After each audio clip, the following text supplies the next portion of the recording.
Yang kelima tadi yaitu tidak boleh berpura-pura menawar dengan harga yang tinggi agar orang lain tertarik membeli dengan harga tersebut. Sabda Nabi Muhammad SAW yaitu, janganlah kalian melakukan bisnis najas seorang pembeli tertentu berkolusi dengan penjual untuk menaikkan harga, bukan dengan niat untuk membeli, tetapi agar menarik orang lain untuk membeli. Misalnya saya dengan Pak Sugi, ya misalnya ya, maaf ya Pak Sugi untuk contoh. Misalnya kan saya jualan, oh iya Pak Sugi, Pak, etok nawar Pak, engko tuku sing rodok larang yo gitu, nanti biar orang lain tertarik, itu nggak boleh. Yang selanjutnya yaitu keenam, tidak boleh menjelekkan bisnis orang lain agar orang membeli kepadanya. Nabi Muhammad SAW bersabda, janganlah seseorang di antara kalian menjual dengan maksud untuk menjelekkan apa yang dijual dengan orang lain. Misalnya contohnya kita jualan pakaian ya, Mbak, iki loh apik gitu. Gamis ini loh apik Mbak, dibanding dengan brand itu, dengan harga kain yang kualitas sama, tapi harga kami lebih murah dan tentunya banyak kelebihannya. Nggak boleh caranya kita tuh langsung menjudge dengan toko itu, orang itu, dan langsung menjelekkan bisnis orang lain. Yang ketujuh yaitu tidak melakukan ihtikar. Ihtikar ialah menumpuk dan menyimpan barang dalam waktu tertentu dengan tujuan agar harganya suatu saat menjadi naik dan keuntungan besar pun diperoleh. Rasulullah melarang keras perilaku bisnis semacam itu. Misalnya kayak gini ya, barang-barang kebutuhan kan susah. Kayak misalnya gula pasir itu terakhir sekitar 2 atau 3 minggu yang lalu saya beli di Ada itu sekitar harganya kalau nggak salah 18.000 atau 19.000. Yang awalnya mulai itu sekitar 12-an ribu ya.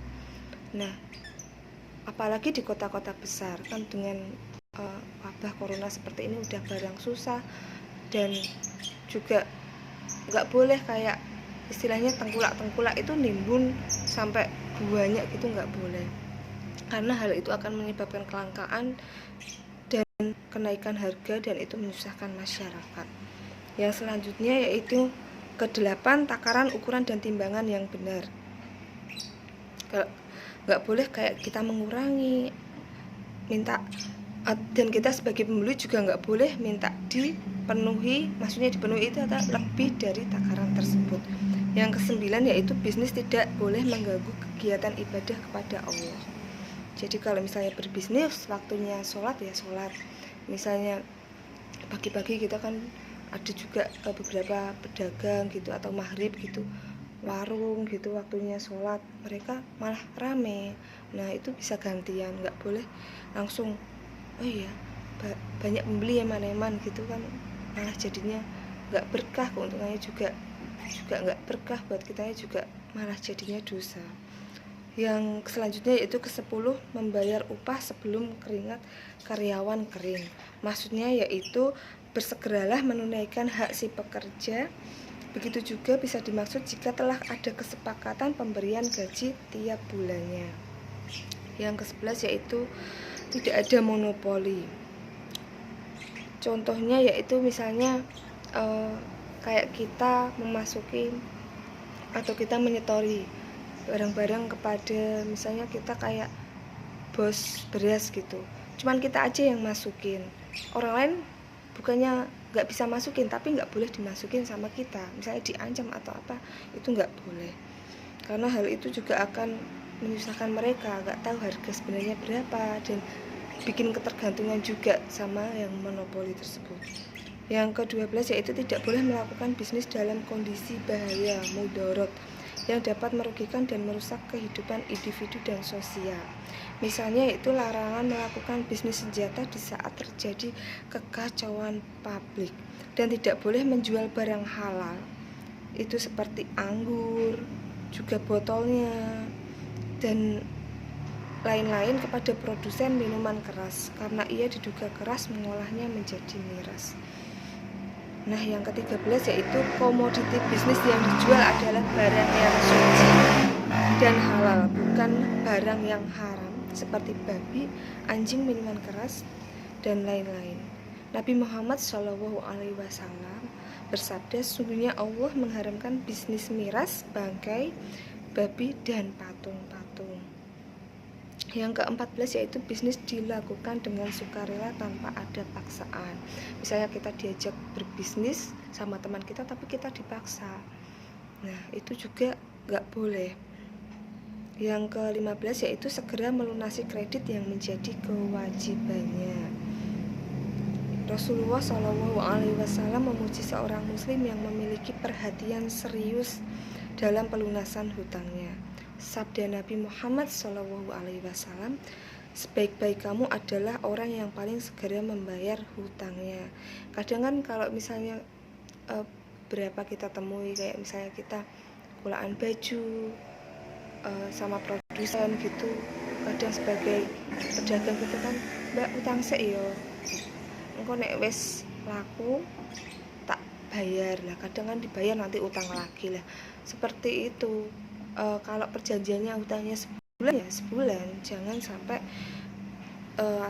menyusahkan produsen tersebut, karena produsen tersebut kan juga harus membayar karyawannya, penjahitnya. Intinya jangan menyusahkan orang lah. Yang ke-16, memberi tenggang waktu apabila pengutang belum mampu membayar.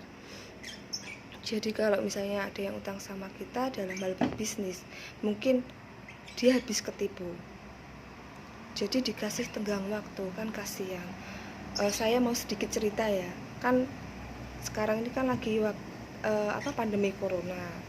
Nah, saya itu juga ikut memasarkan masker, tetapi kemarin juga dilalah sempat juga teman saya itu salah satu lulusan mahasiswa IAIN itu juga dia pesen temennya masker 30 box. Saya pesen dia.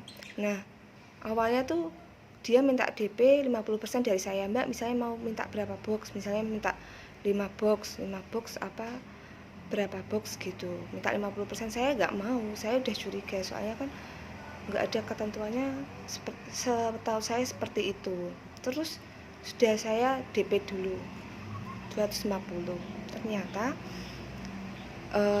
benar dia memang ketipu sama yang relasinya tersebut itu. Nah, uang saya masih di dia 250.000. Nah, kan secara manusiawi kita juga nggak tega ya, dia lagi ditipu kayak gitu. Walaupun kita nggak tahu kenyataannya gimana, tapi kan kita juga harus berprasangka baik. Paling enggak kan dikasih waktu lah, diposisikan kita sebagai dia gimana. Nah, untuk maksudnya dikasih tenggang waktu, mungkin besok-besok baru kita minta lagi utang dia ke kita. Yang maaf ya jadi curhat. Yang selanjutnya yaitu terakhir ya, bahwa bisnis yang dilaksanakan bersih dari unsur riba. Pelaku dan pemakan riba dinilai Allah sebagai orang yang kesetanan. Oleh karena itu Allah dan Rasulnya mengumumkan perang terhadap riba. Jangan sampai kita tuh berdagang tuh pakai ada riba, karena itu bikin gak berkah. Dan walaupun caranya mungkin awal-awal untung, tapi akhirnya kayak menjadi musibah sendiri untuk kita dan keluarga. Untuk seperti itu presentasi dari saya mohon maaf jika banyak kekurangan. Semoga dapat bermanfaat untuk selanjutnya, yaitu contoh praktek etika bisnis Islam. Terima kasih.